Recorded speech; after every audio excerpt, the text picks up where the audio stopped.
Translation: the two brothers, Srivas Pandit and Sri Ram Pandit, started two branches that are well known in the world. Purport: in the Gaura Ganadesh Deepika, verse 90, Srivas Pandit is described to be an incarnation of Narada Muni. And Sri Ram Pandit, his younger brother, is said to be an incarnation of Parvat Muni, a great friend of Narada's. Srivas Pandit's wife, Malini, is celebrated as an incarnation of the nurse Ambika, who fed Lord Krishna with her breast milk, and as already noted, his niece, Narayani, the mother of Thakur Vrindavan Das, the author of Chaitanya Bhagavat, was the sister of Ambika in Krishna Lila. We also understand from the description of Chaitanya Bhagavat that after Lord Chaitanya Mahaprabhu's acceptance of the sannyas order, Srivas Pandit left Navadvip, possibly because of feelings of separation, and domiciled at Kumarahata. So, I was thinking a lot about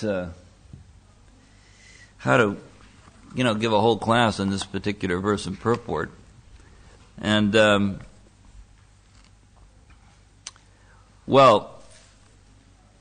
there's a lot of things that can be said because of the internal identities of these personalities.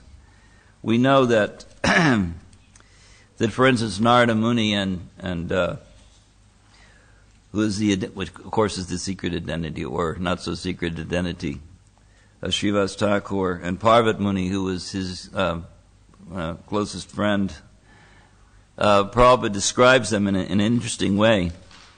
In the first canto, he says, Parvat Muni is considered to be one of the oldest sages.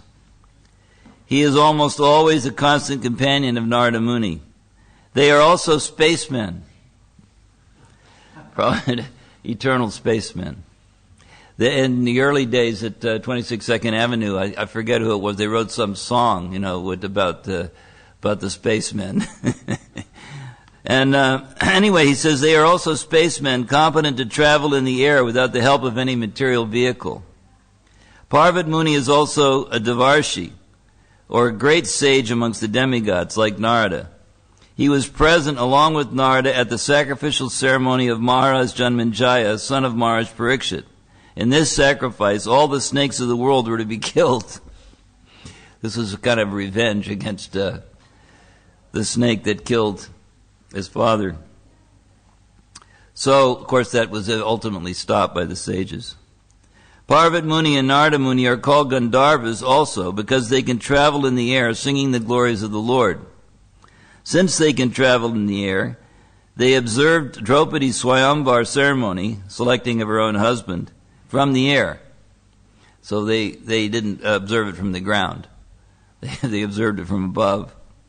Like Narada Muni, Parvat Muni also used to visit the royal assembly in the heaven of King Indra. As a Gandharva, sometimes he visited the royal assembly of Kuvera, one of the important demigods. Both Narada and Parvat were once in trouble. Now, I don't know the full explanation of this story, but it sounds quite interesting. It says they were once in trouble with the daughter of Maharaj Srinjaya. Maharaj Srinjaya got the benediction of a son by Parvat Muni. So that's the description of Parvat Muni in the first canto. Then there's one of Narada Muni also. It says, he's inevitably associated with the narrations of the Puranas. So all the great histories, Puranic histories, Narada Muni shows up practically everywhere. He is described in the Bhagavatam. In his previous life, he was the son of a maidservant, but by good association with pure devotees, he became enlightened in devotional service. And in the next life, he became a perfect man, comparable with himself only. So that's quite a description. He says he became a perfect man who could only be compared with himself. So in other words, you couldn't really top when it comes to devotees. So it's interesting that Srivas Thakur, Srivas Pandit, same person, Srivas Pandit, sometimes he's referred to as Srivas Pandit, sometimes as Srivas Thakur. He's the ultimate emblem of the spiritual master in the Jiva Tattva category. He's a completely empowered, perfected human being, that there is no limitations in terms of time and space for him. He's eternally situated in a spiritual body, traveling throughout both the material and spiritual worlds. So it's hard to even conceive of the power and the grace of such a personality. And just on that basis, I wanted to read, this is something that Prabhupada wrote in a letter to one of his disciples. Out of his own humility, he describes himself like this. Someone had written to him about feeling themselves to be unqualified. To feel himself unqualified as a devotee. And he said, actually, this is Prabhupada's words, actually we are all conditioned souls. So our demand from Krishna to accept us is unreasonable. It's a pretty interesting opening statement. Our demand for Krishna to accept us is unreasonable. He says, from my personal point of view, I think that I am so sinful that I cannot even approach Krishna to show me any favor. But I have only one hope, my spiritual master. He is very kind. So, some way or other, he is dragging me towards Krishna. That is the only hope. Sri Chaitanya Charitamrita says, therefore, Guru Krishna, by the mercy of the spiritual master and by the mercy of Krishna, one gets into Krishna consciousness. Narada Muni is our original spiritual master, and he has dragged so many fallen souls towards Krishna. And we are also hoping to be dragged by him through the disciplic succession. Otherwise, if we study our own qualifications, there is none. Rather, I have got so many disqualifications.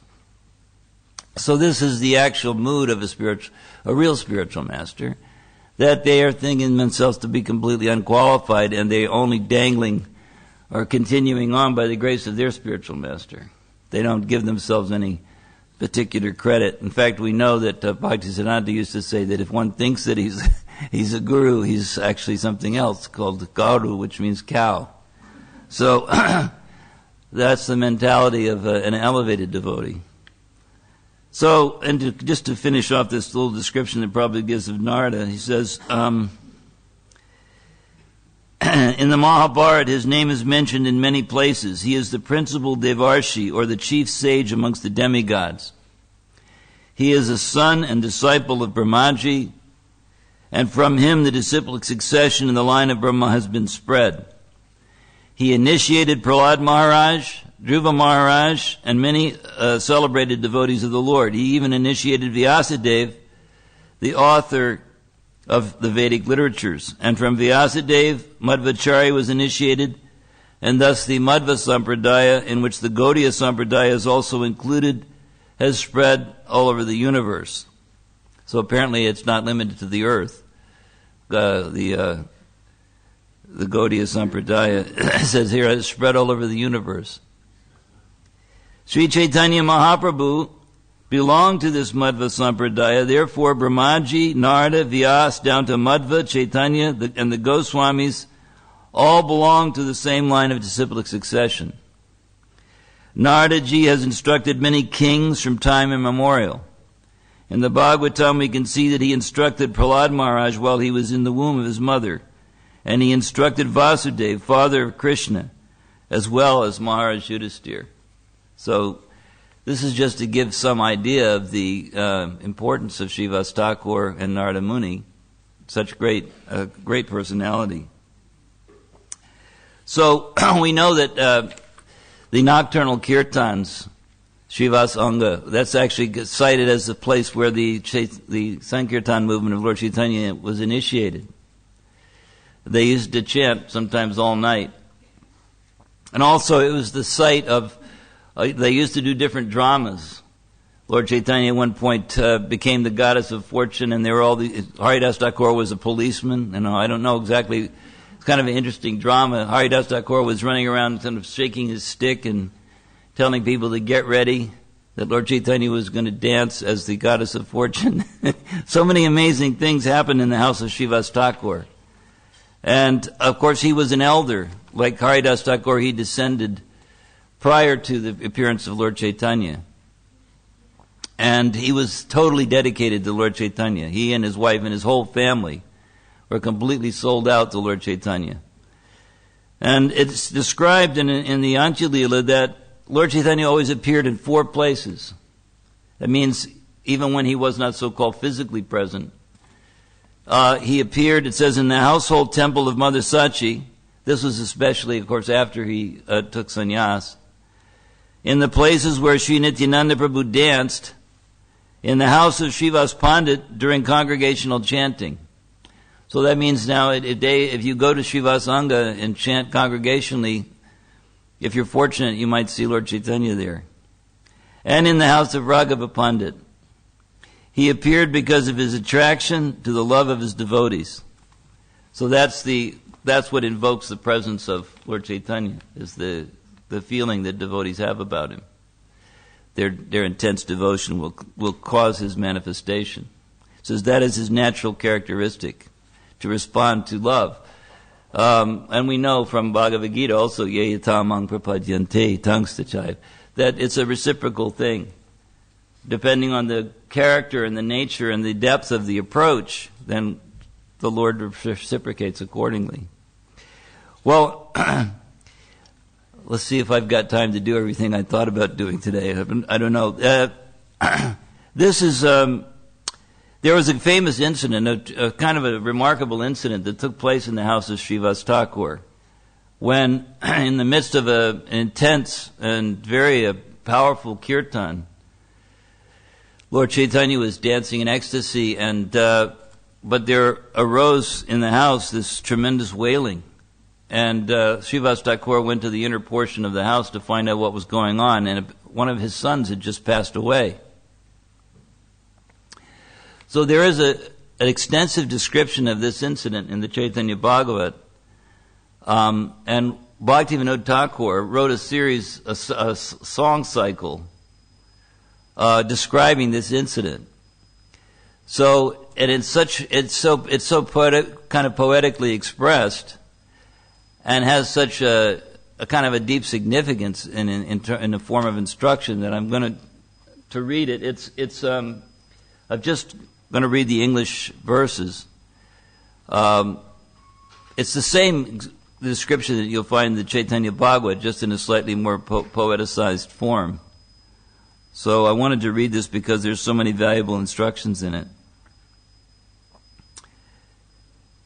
It says, along with the playing of the mridanga, drum, and kartals, and amidst victorious shouts of Jai, Jai, the dramatic dance of the Lord dispelled the grief of all those who witnessed it. Becoming madly intoxicated in supreme ecstatic love, all the assembled devotees completely forgot themselves and incessantly began to dance and chant wildly, completely surrounding Lord Gaurachandra. So it appears it's okay to dance wildly from this description, but not faking it, of course. No show bottle. It has to come from within. You know, sometimes people, when there's a kirtan and somebody's not dancing, people start like practically ostracizing them. That's not quite the right mood. The mood is that ecstasy or feeling should arise from within a person's heart. If it isn't there, there's no point in jostling them about. I don't think that, I've never heard that jostling creates love of God. So anyway, sorry, little footnote there. At this time, within the inner chamber of Srivas's house, one of his sons suddenly died due to some disease, as ordained by the will of Providence. Due to separation from the boy, all the women of the household began to lament and cry out in a loud voice. And as this goes on, Bhaktivinoda kind of interjects, his reflections on this particular pastime. So he says, now Bhaktivinoda fears that the transcendental mellows of the Lord's kirtan will be disturbed by the uprising of such loud crying sounds. However, Srivas Pandit has understood the cause of this sound and personally entered the house. So he's kind of giving commentary as he tells the story. Entering into the inner chamber, Srivas began to pacify all the women there by giving them spiritual instructions that were as sweet as nectar. Well, when you hear these instructions, you might wonder, are they sweet as nectar? Because it gets pretty heavy. He said, look here, you crazy ladies. You all lament uselessly. For what kind of unhappiness can there possibly be in ecstatic love of Krishna? some of this stuff, Bhaktivinoda even comments that some of these instructions seem kind of like, if somebody's just lost their son and you're getting on their case, that they should be quiet. It seems a little intense, but you'll see how it comes out very nicely anyway. Then he goes on, this is Srivas Thakur speaking, whoever has Krishna for his eternal son never has to lament for anything. But if one becomes attached to temporary sons, then everything is lost. You have all come into this material world for the purpose of worshiping Krishna, so now you should all become situated again in the eternal absolute truth. As long as you are existing in this body, you should cultivate love and attachment for Lord Krishna, knowing him to be your real wealth, real friend, and your very life and soul. All the attendants of this body, namely brothers, friends, husbands, and sons, should be accepted as being only temporary relatives. Temporary relatives. You have the eternal relatives and the temporary relatives. Whoever wants to hold on to husbands or sons will not be able to keep them. For all these affiliations are impermanent. Even if your son is sitting in your very lap, you still cannot protect him. For when the consequences of his bad fruitive reactions take effect, then his present karma is finished, and he will not be able to remain here any longer. Being involved in the happiness and distress of temporary material relationships, many other living entities are now being degraded into lower species of life, falling far, far away from Krishna's lotus feet. Therefore, you should immediately give up your useless lamentation and just become absorbed in the bliss of the Lord's holy names. So, Bhaktivinoda Thakur comments, all of Bhaktivinoda's desires are now being fulfilled by hearing Srivas speak such nice eternal truths. Then Srivas Thakur goes on, you have already dedicated all of your wealth, relatives, body, and entire household unto Krishna, so please just remember this now with a pure heart. Why are you exclaiming, my son, in great sadness? Krishna has simply taken his own devotee to suit his own happiness. Krishna is causing all things to take place according to his own sweet will. In light of that, all your ideas of happiness and distress are merely ignorant mental concoctions. Whatever Krishna's desire is, you must accept only that to be truly good. Renouncing all of your separate personal desires, relieve yourselves of this unnecessary botheration. So he calls the disappearance of his son and their lamentation an unnecessary botheration. It seems like, to a conditioned ear, it seems rather harsh. But anyway, he goes on. Krishna gives everything. Krishna takes away everything. Krishna maintains everyone or destroys everyone whenever he likes, according to his own fancy. If someone maintains a desire that is contrary to Krishna's desire, then such a wish does not become fruitful. Indeed, one only gets trouble and anguish. So he's saying if you maintain any desire separate from Krishna's, you're just going to suffer. Therefore, and it was obviously Krishna's desire to take the son, he's saying, so what's the point of all this lamentation? Therefore, giving up all of your lamentation, just listen to the ecstatic chanting of Krishna's holy name, which is going on now out in the courtyard. From this, you will get the topmost transcendental bliss, and all of your wishes will be fulfilled. So he's saying you're not going to lose anything if you just absorb yourself in the kirtan instead of all this lamentation. Bhaktivinoda now begs at Srivas Pandit's lotus feet for the power to completely surrender his soul to Krishna in life or in death.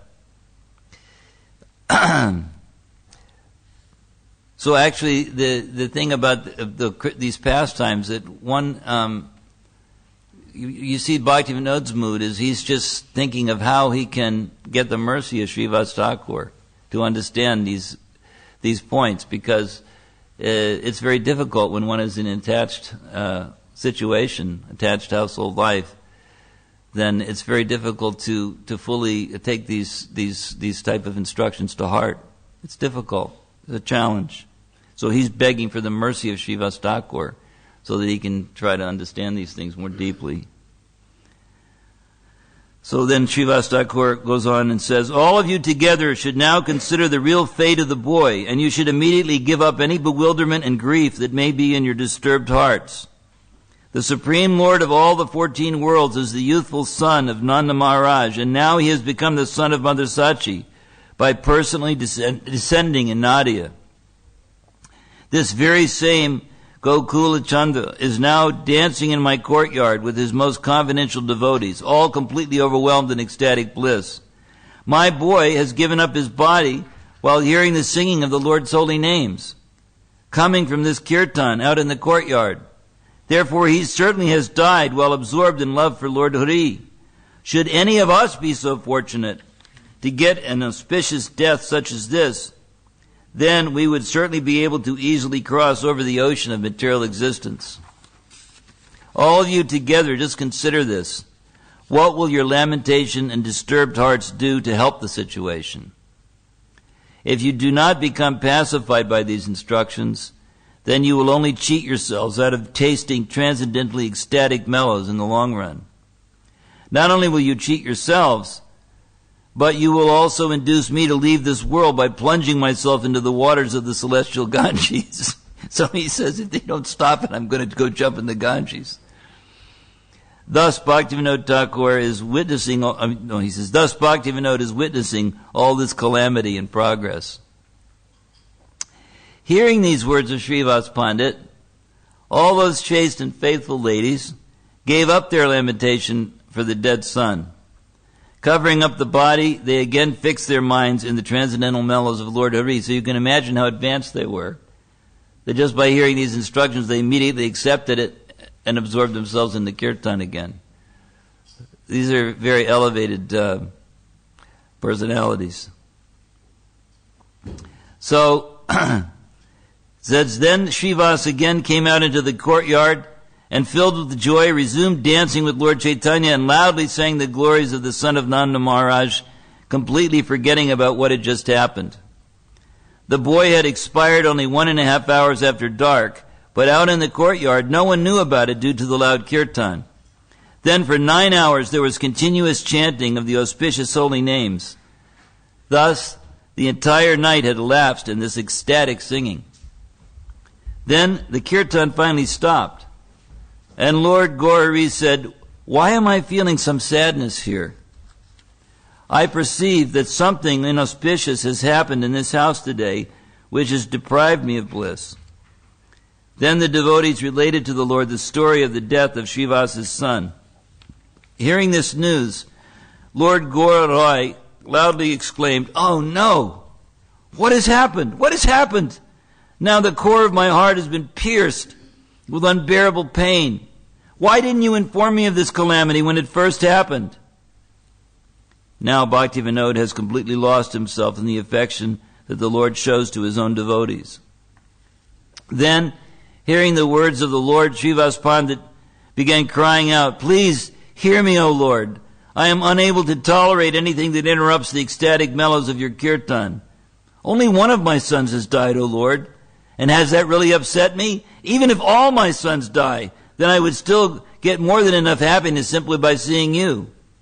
I would certainly die on the spot if I were to interrupt your dancing, O Lord. That is why I did not inform you of this bad news, for I was dreading the calamity of disturbing your ecstasy. So, for us, perhaps it sounds like, oh, this is very extreme, almost fanatical worship of another person. But this is his deep love and affection for Lord Chaitanya, that he only wants to offer him happiness and pleasure, and without any conditions. So this is his mood. He says, Lord, if you will kindly grant us permission now, then we shall take the boy's body away and perform the proper funeral rites. Hearing this much from Srivas Pandit, the jewel of the twice-born Lord Gaurasundar then broke down and began to weep piteously on the spot. Crying, the Lord thought to himself, how could I possibly abandon such loving servitors and go elsewhere by taking sannyas? If I were to do so, my heart would certainly split. Hearing this type of talk, Bhaktivinoda's mind has become somewhat apprehensive. Then The Lord ordered the household members to bring the boy's body out into the courtyard, and they immediately complied. The merciful Lord Gora, who removes the contaminating influence of the age of Kali, then addressed the body. Please tell me, dear boy, whatever prompted you to leave here so suddenly, thus giving up your loving father, Srivas Pandit?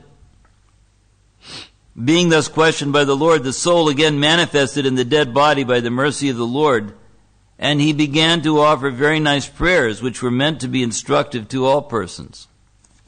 So this is a little bit like that pastime with, was it Chitraketu? And his son dies, and then he comes forth to instruct from beyond the grave, so to speak. So this boy begins to speak. My dear Lord, you are without a doubt the supreme absolute truth, unlimited, and one without a second. Since you are the supremely energetic, all of your transcendental energies are certainly none different from you. He starts off in this very philosophical vein here. Very, very philosophical. He says, your transcendental potency manifests in 3 different ways, and it assists in the performance of your eternal pastimes in different ways according to your own sweet will. The original form of the cognizant potency is called Chit Shakti, is manifesting your eternal pastimes in the spiritual world. And just for your delight, it becomes the pleasure-giving potency known as Hladini. Secondly, becoming the Jiva Shakti, the potency produces multitudes of fine conscious particles, which make up the glowing effulgence of your transcendental body. All of these souls are thus manifest with a natural marginal characteristic of minute independence. Thirdly, becoming the Maya Shakti, the potency creates innumerable material universes, and within them she captures and binds all the souls who choose to remain averse to you, my dear Lord. Hearing these prayers offered to Lord Chaitanya by the dead boy, Bhaktivinoda says at this point that he himself has become averse to the Lord due to his offenses and has been swallowed up by Maya and the material world. In other words, Bhaktivinoda here is saying that he completely identifies with all these conditioned souls who are in Maya.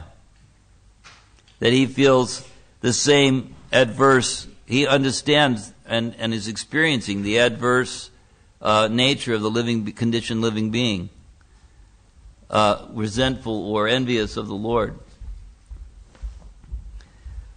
The dead son continues, you, dear Lord, are completely full of transcendental bliss. I am simply a tiny conscious particle of you. Therefore, by nature, I am your eternal servant. Only you are supremely independent, whereas I am totally dependent on you. Indeed, neglecting your lotus feet, I have now become completely ruined. As soon as I chose to be independent of your lordship, my mind became interested in Maya's allurements. Thus I have given up my inherent spiritual nature. Falling down due to the dazzling bewilderment of fruitive gain, I have been captured by Maya within this mundane world. Now, as a result, I am being forcibly tossed about on the revolving wheel of fruitive actions and reactions. Thus, I am bound up by Maya in this world, according to your will, being firmly clenched in the iron-like grip of my predestined fate. So this is a very nice description that's given here by Bhaktivinoda. He says, characterizing the soul as being firmly clenched in the iron-like grip of my predestined fate. And according to this fate, I have been brought into Srivasa's home to appear as his son by taking birth in the womb of his wife Malini. Now he's not saying, if you notice, he's calling his father Srivas and he's calling his mother Malini. So in other words, as the soul, he's saying, okay, I've been here, there, and everywhere, and now I'm here. He's saying, but again, according to my predestined fate, I must now leave this place. I cannot remain here any longer, even if I wanted to. Your desire is most powerful, dear Lord, whereas my desire is most feeble, for I am simply an insignificant fallen soul. Wherever you send me next, O Lord, I must certainly go to become someone's son or husband or father. However, I know that all these material relationships do not possess even one speck of eternal truth. for only you are the eternal friend and guardian of all souls. Only one who foolishly neglects the eternal shelter of your two lotus feet considers the union and separation of all these temporary family relationships to be happiness and distress. This just shows how much one has become absorbed in the bodily concept of life, being bound up in the womb of illusion. So we're bound up in the womb of illusion. Then Bhaktivinoda Thakur comments, hearing all these truths about the fate of the conditioned soul has now made Bhaktivinoda become extremely frightened. So in other words, he's sort of intimidated by the actual, I guess you could say, the existential position of a conditioned soul in this world. He's realizing, boy, this is a terrible situation to be a conditioned soul in this material world. It says, the dead boy continues, thus, I have been captured and bound by Maya. Due to being tied tightly by her ropes of ignorance and bewilderment, I have undergone many, many births since that time. Simply wandering here and there in the ghastly darkness of Maya's illusions. Sometimes I became a demigod, sometimes a demon, and sometimes I got the body of a man, an animal, a bird, or an insect. Sometimes I wander up to heaven, sometimes down to hell, and sometimes here on earth, being carried away the whole time by innumerable materialistic hopes and aspirations. I have no idea what kind of pious credit I must have earned to be born as the son of Sri Srivas, Pandit, within the holy abode of Navadvip in this life. Thus, I myself am amazed that I have had the great fortune of actually being able to see and touch your lotus feet, O Lord. Usually, whenever I have to die, I experience a great pain, and I experience great pain and distress upon leaving the particular body I happen to be in. But this time, I am only experiencing great happiness by discussing all these topics related to your glories. However, my time is now up, so I must take your leave. If it is your desire that I should take another birth, O Lord, I humbly request your Lordship to kindly allow me to be always situated in the transcendental loving service of your divine lotus feet. Saying this, the boy became silent. Seeing this wonderful pastime of Sri Chaitanya Mahaprabhu, Srivas Pandit's whole family gave up all of their lamentation and were overwhelmed with great happiness. Thus, the transcendental character and activities of Sri Chaitanya Mahaprabhu are just like a continuous shower of ambrosia. Bhaktivinoda is thereby losing his life force, begging Srivas Thakur to allow him to drink more of this nectarian ambrosia. So, then Lord Chaitanya begins to glorify Srivas Pandit. He says, my dear Srivas, you are actually my eternal servant. Indeed, I am staying in this world only due to your affection for me. You, Srivas Pandit, are the commander-in-chief of all my devotees. Today, your glorious character will be acclaimed throughout the three worlds. You are never subject to the bondage of Maya Devi, the proprietress of this prison-like material world. All the people of the world are witness to this fact. You have dedicated unto me all of your wealth, followers, body, and household paraphernalia, and thus you have become most joyful by being so nicely situated in my eternal service. The whole of your existence in this world is only for the purpose of facilitating my pastimes.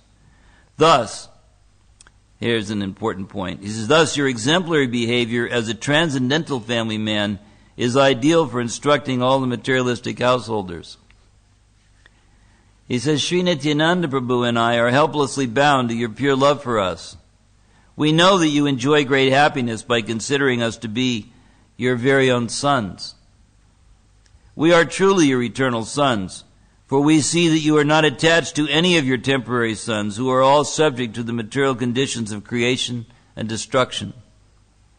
Because of your pure devotion, I'm eternally indebted to you, and because of your saintly character, you are also quite deserving of my indebtedness.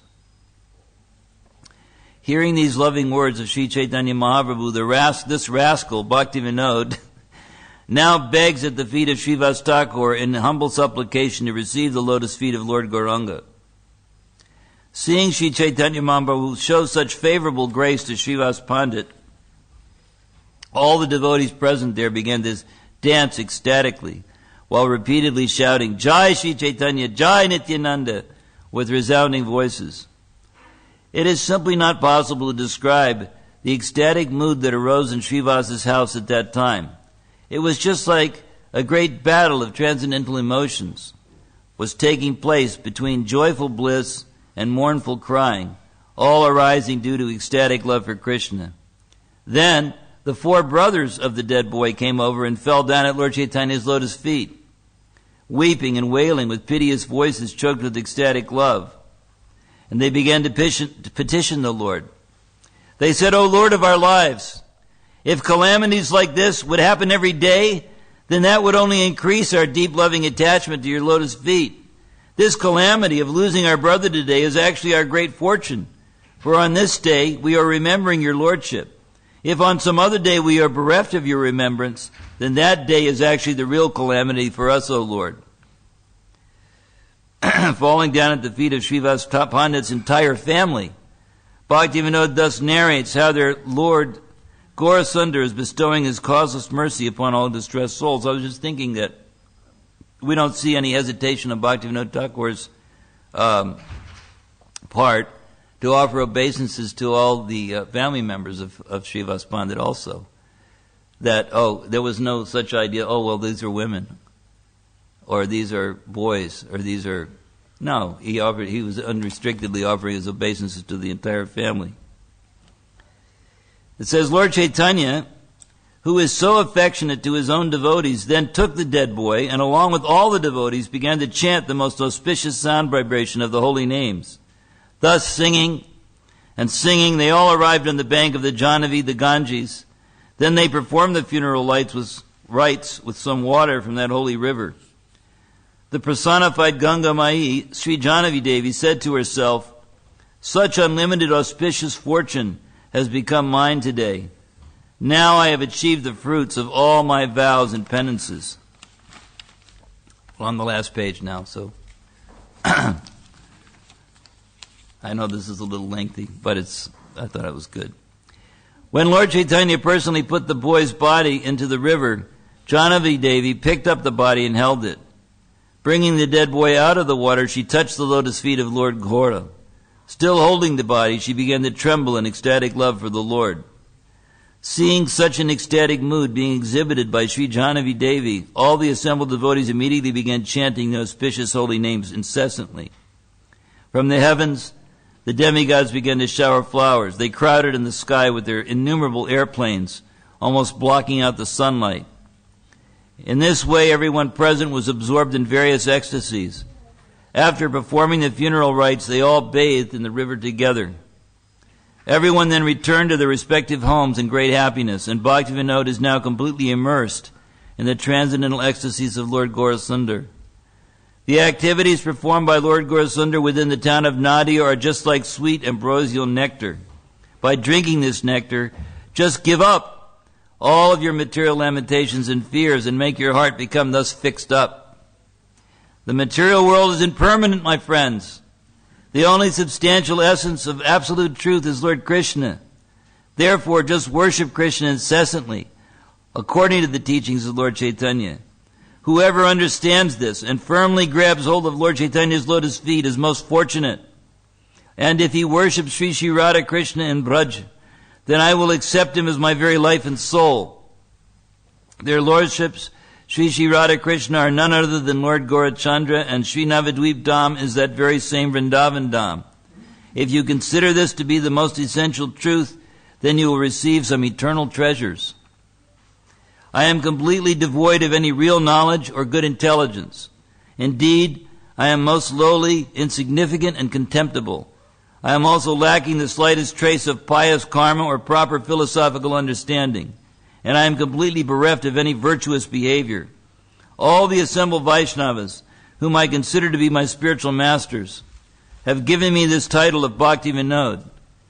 But because I am totally devoid of any trace of devotion, this title has simply become like a painful disease for me. Taking great care to check the spreading of this disease, I have sought refuge at the lotus feet of all the Vaishnavas. Accepting the dust of the Vaishnavas' lotus feet upon my head, the lowly Bhaktivinoda sings this story called Shoka Satana, the dispelling of grief. So, we'll pause there. Now, anybody have any questions or points they'd like to raise?